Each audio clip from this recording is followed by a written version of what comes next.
Hello Blues, selamat datang kembali di channel Zona Chelsea Indonesia. Pada kesempatan kali ini, kita akan membahas sesuatu yang tidak kalah pentingnya dari sekedar taktik di atas lapangan hijau, yaitu pergerakan super sibuk manajemen dari balik layar. Seperti yang kita tahu, Xabi Alonso saat ini sedang sibuk dan fokus mengurusi skuad utamanya di pusat pelatihan Cobham.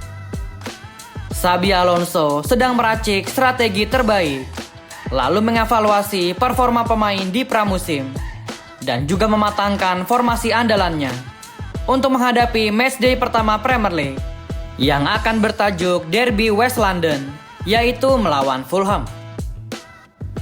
Namun, di saat Xabi Alonso memusatkan seluruh energinya pada aspek taktis dan teknis, manajemen Chelsea juga bekerja super ekstra dari ruang direksi. Tugas utama mereka saat ini adalah menyelesaikan administrasi kepindahan deretan pemain yang sudah dipastikan tidak masuk ke dalam rencana masa depan The Blues di bawah asuhan Xabi Alonso. Pada episode kali ini, Zona Chelsea Indonesia akan memberikan ulasan mendalam dan perkembangan transfer terbaru dari pemain-pemain yang saat ini terpinggirkan atau yang belakangan ini sering dijuluki oleh media, yaitu sebagai bomb squad. Siapa-siapa saja talenta yang akan segera dilepas oleh pihak klub, baik itu dengan status pinjaman untuk menambah jam terbang maupun transfer permanen demi kelonggaran finansial. Kita akan bedah, ulas, dan kategorikan semuanya secara terstruktur, mulai dari posisi lini belakang, lini tengah, hingga ke lini depan. Sebelum kita lanjut menyelam ke pembahasan inti, bagi teman-teman yang baru bergabung atau yang belum subscribe, mari luangkan waktu sebentar kalian untuk bisa menekan tombol like, komen, dan pastikan sudah subscribe channel Zona Chelsea Indonesia agar teman-teman tidak ketinggalan update eksklusif seputar The Blues. Kalau sudah, tanpa perlu berlama-lama lagi, mari kita langsung masuk ke pembahasan yang pertama sebagai berikut.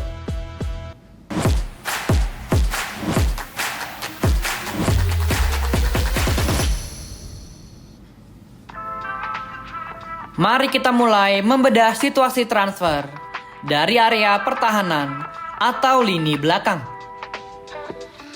Seperti yang sudah dikonfirmasi secara resmi beberapa waktu lalu, Chelsea telah berhasil melakukan pergerakan krusial dengan melepas Trevoh Chalobah ke Como, Benoit Badiashile ke Napoli, dan Axel Disasi ke Crystal Palace. Keputusan ini dinilai tepat untuk mengurangi penumpukan pemain. Namun, pekerjaan dari manajemen sama sekali belum selesai.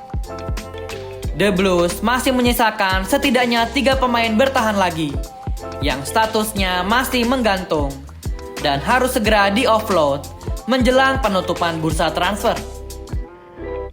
Nama pertama yang menjadi sorotan utama adalah bek jangkung berusia 28 tahun, yaitu Tosin Adarabioyo. Saat ini, Tosin dikabarkan masuk ke dalam radar pengawasan Aston Villa.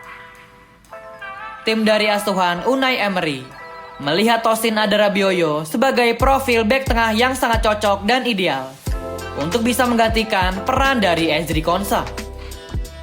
Namun, langkah Aston Villa tidak akan mudah karena sebelum mereka menyatakan ketertarikan, Tosin Adarabioyo juga telah diminati secara serius oleh raksasa sepak bola Portugal Benfica yang kini dilatih oleh mantan manajer Fulham yang bernama Marco Silva. Marco Silva dikabarkan cukup serius untuk bereuni kembali dengan Tosin dan sangat ingin membawanya abroad keluar dari zona nyaman sepak bola Inggris untuk mencicipi atmosfer Liga Portugal bersama Benfica. Dari sudut pandang finansial dan strategi negosiasi, manajemen Chelsea seharusnya tidak perlu jual mahal atau mematok harga yang tidak masuk akal untuk transfer Tosin Adarabioyo. Kita harus mengingat saat ia didatangkan ke Stamford Bridge, Chelsea tidak merogoh kocek sedikit pun, alias mendapatkannya secara gratis atau free transfer. Menjualnya dengan harga wajar sudah akan memberikan keuntungan murni bagi pembukuan klub. Setelah membahas Tosin Adarabioyo, nama kedua yang harus dicarikan solusi oleh Direktur Olahraga Chelsea adalah pemain asal Senegal Mamadou Sarr. Berdasarkan laporan valid dari jurnalis ternama asal Prancis Santi Auna, Mamadou Sarr saat ini sedang diminati oleh dua klub yang memiliki visi, kapasitas finansial, dan tujuan yang sangat bertolak belakang. Dua klub tersebut adalah raksasa Timur Tengah Al Hilal dari Liga Pro Arab Saudi dan tim kuda hitam Real Sociedad dari La Liga Spanyol. Al Hilal datang dengan kekuatan finansial tanpa batas dan mereka ingin membeli Mamadou Sarr secara permanen. Di sisi lain, Real Sociedad menawarkan skema pengembangan karir jangka panjang dengan hanya ingin meminjam sang pemain. Manajemen Chelsea harus segera menemukan jawaban yang paling bijaksana, entah itu menjualnya ke Al Hilal demi bisa mendapatkan suntikan dana segar, atau meminjamkannya ke Real Sociedad demi mengasah bakat dan jam terbang Mamadou Sarr di liga yang jauh lebih kompetitif. Setelah membahas Tosin Adarabioyo dan Mamadou Sarr, nama terakhir di daftar lini pertahanan yang harus segera dilepas oleh manajemen Chelsea sebelum jendela transfer resmi ditutup adalah Aaron Anselmino. Pemuda berusia 21 tahun asal Argentina memiliki status yang masih sangat abu-abu dan juga tidak pasti di dalam proyek Xabi Alonso. Jika ia dipaksakan untuk dipertahankan di skuad musim ini, maka bisa dipastikan Aaron Anselmino akan sangat kesulitan menembus tim utama yang sudah sesak diisi oleh bek-bek lain. Namun, jika ia harus dipinjamkan, masalahnya sejauh ini belum ada klub peminat yang secara serius dihubungkan dengan Aaron Anselmino. Solusi terbaik dan paling masuk akal kemana harus meminjamkannya tentu saja adalah ke sesama klub Premier League. Aaron Anselmino harus mulai dibiasakan dengan kerasnya level sepak bola Inggris dan juga harus bermain rutin setiap pekannya. Berlanjut ke ruang mesin atau jantung permainan, yaitu posisi lini tengah. Di sektor yang krusial ini, ada nama Dario Esugo yang masuk ke dalam daftar pemain yang harus dilepas oleh manajemen. Namun, terdapat pengecualian penting. Dario Esugo hanya diperbolehkan keluar dari pintu Stamford Bridge dengan status pinjaman murni. Chelsea masih menilai dengan sangat tinggi atribut yang dimiliki Dario Esugo sebagai aset emas untuk masa depan klub, bahkan sebagai bentuk kepercayaan. Xabi Alonso juga sempat memberikan ban kapten kepadanya selama beberapa laga pramusim. Bakat besar yang dimiliki oleh Dario Esugo tentu akan sangat sia-sia jika ia hanya menghabiskan akhir pekan dengan hanya duduk di bangku cadangan Chelsea di sepanjang musim ini. Lini tengah The Blues memang sudah sangat padat, mewah, dan kompetitif, dan diisi oleh nama-nama tenar seperti Enzo Fernandez, Moises Caicedo, Romeo Lavia, Jordan Henderson, hingga opsi fleksibel seperti Valentin Barco dan sang kapten yaitu Reece James. Belum lagi juga fakta pahit bahwa Dario Esugo sempat mengalami cedera panjang di musim lalu yang sempat menghentikan momentumnya. Oleh sebab itu, opsi terbaik untuknya adalah mencari menit bermain yang konsisten dan reguler, entah itu di Premier League maupun di liga kasta teratas lainnya. Selain Dario Esugo, talenta menjanjikan lainnya yaitu Omari Keliman, yang juga akan segera dicarikan klub baru. Klub satelit milik jaringan Bluco yaitu RC Strasbourg disebut-sebut akan menjadi pelabuhan karir selanjutnya dari pemuda asal Inggris ini. Jika kita menilik ke belakang, Omari Keliman sendiri di musim lalu sebenarnya bermain sangat luar biasa bersama Cardiff City. Ia menjelma menjadi mesin gol dengan mencetak 11 gol dan 2 assist. Serta yang paling fenomenal adalah Omari Keliman berhasil mengantarkan Cardiff City promosi dari Divisi 3 menuju ke panggung Divisi 2 yang jauh lebih keras, yaitu Divisi Championship. Manajemen Chelsea secara logis merasa bahwa Omari Keliman harus upgrade ke level kompetisi dan bermain untuk tim yang jauh lebih elit agar kemampuan taktis dan fisiknya semakin terasah dengan sempurna. Pindah ke RC Strasbourg menjadi solusi yang paling konkret dan menjanjikan saat ini. Sudah banyak rekam jejak contoh pemain yang sukses besar ketika disekolahkan ke tanah Prancis tersebut. Andre Santos sempat bermain elegan di RC Strasbourg dan kini perjalanan telah membawanya memperkuat Manchester United. Lalu mari kita lihat kisah sukses Valentin Barco yang sebelumnya tersingkir dari persaingan ketat di Brighton Albion. Valentin Barco akhirnya berhasil membuktikan diri dan bermain cemerlang untuk RC Strasbourg. Bersama RC Strasbourg, Valentin Barco kembali menemukan ritme permainannya yang dibuktikan dengan pencapaian luar biasa dipanggilnya ke timnas Argentina di ajang Piala Dunia 2026. Dan kini Valentin Barco telah dibeli oleh Chelsea dan diharapkan akan menjadi pilar penting pada musim ini.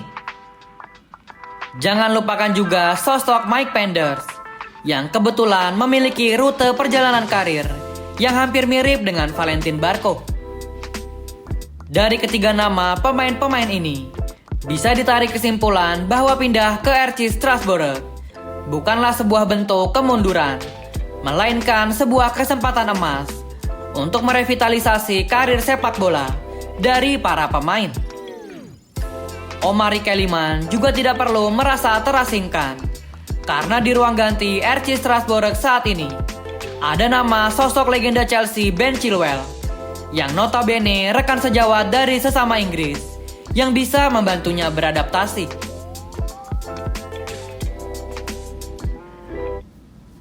Di area serang atau lini depan, dipastikan akan terjadi proses cuci gudang besar-besaran yang akan segera dieksekusi oleh manajemen Chelsea. Namun, ada satu dinamika yang cukup unik dalam proses ini, di mana seharusnya cuci gudang juga dibarengi dengan promosi diskon alias flash sale agar stok pemain bisa cepat terjual. Namun manajemen Chelsea justru tetap keras kepala dan menaruh harga yang terbilang sangat mahal kepada pemain-pemain yang jelas tidak masuk ke dalam skema Xabi Alonso. Mari kita ambil contoh sosok Nicolas Jackson. Striker asal Senegal ini tetap diberi bandrol harga yang fantastis, yakni sebesar 65 juta pound sterling. Kendati ada minat yang cukup serius dari klub papan atas Aston Villa. Selanjutnya ada nama Liam Delap, talenta penyerang murni yang sebenarnya sempat diminati oleh 3 tim Premier League sekaligus, yaitu Newcastle United, Everton, dan Nottingham Forest. Serta ada satu tim kejutan dari Italia, yaitu Como 1907. Namun apa daya, karena harga permintaan yang dipatok sebesar 50 juta pounds, membuat semua tim peminat harus gigit jari dan bahkan berpikir ulang secara matang sebelum mengajukan tawaran resmi. Selain saga transfer Nico Jackson dan Liam Delap, pemain muda asal Brazil David Washington juga menjadi salah satu nama yang harus segera dilepas oleh manajemen Chelsea.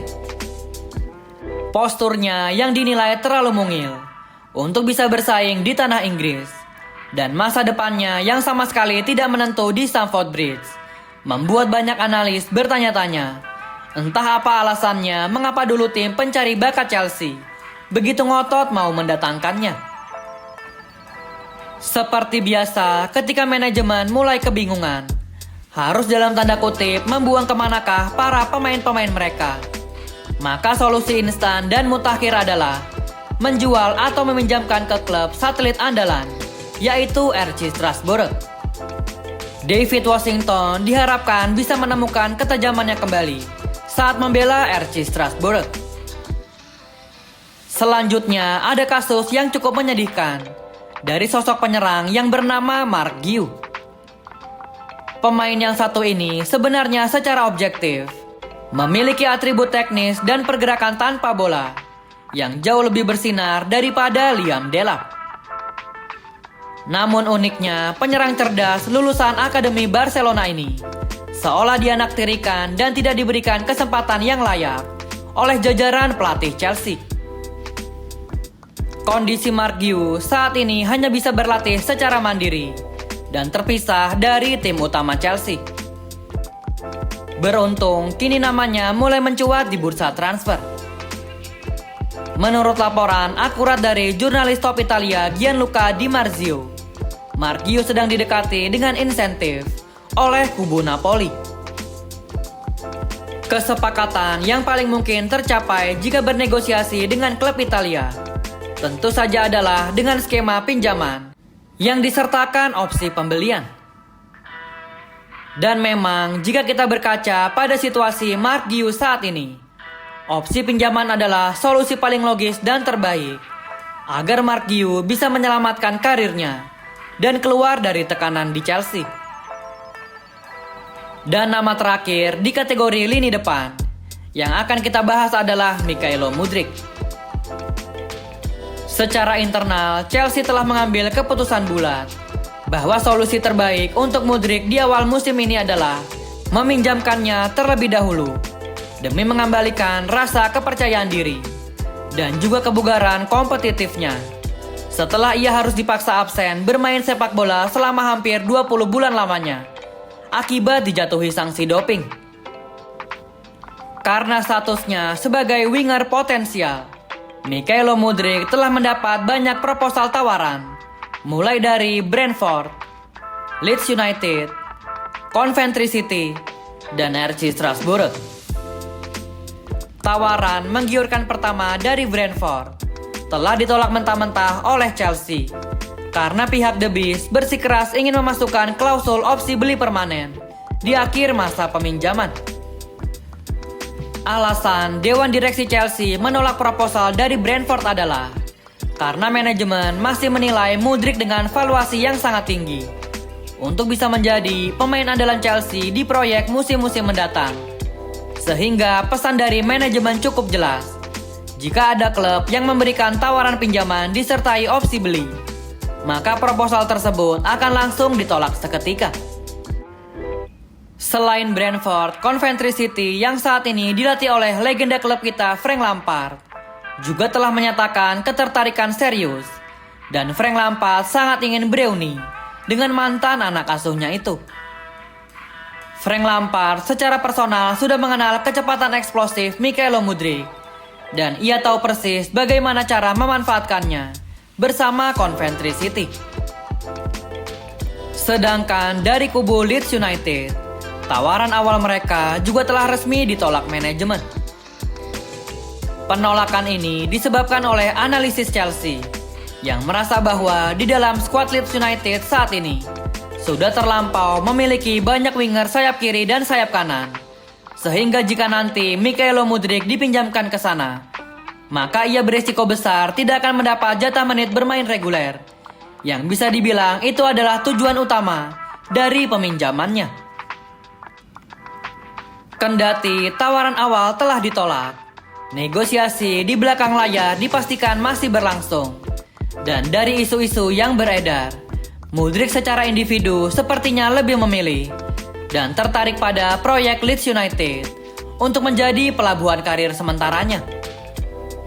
Sedangkan dari sisi manajemen Chelsea, The Blues justru jauh lebih ingin memaksa Mudryk untuk terbang ke Prancis demi membantu meningkatkan performa RC Strasbourg agar mereka bisa mencapai target finish di posisi zona kompetisi Eropa pada musim depan.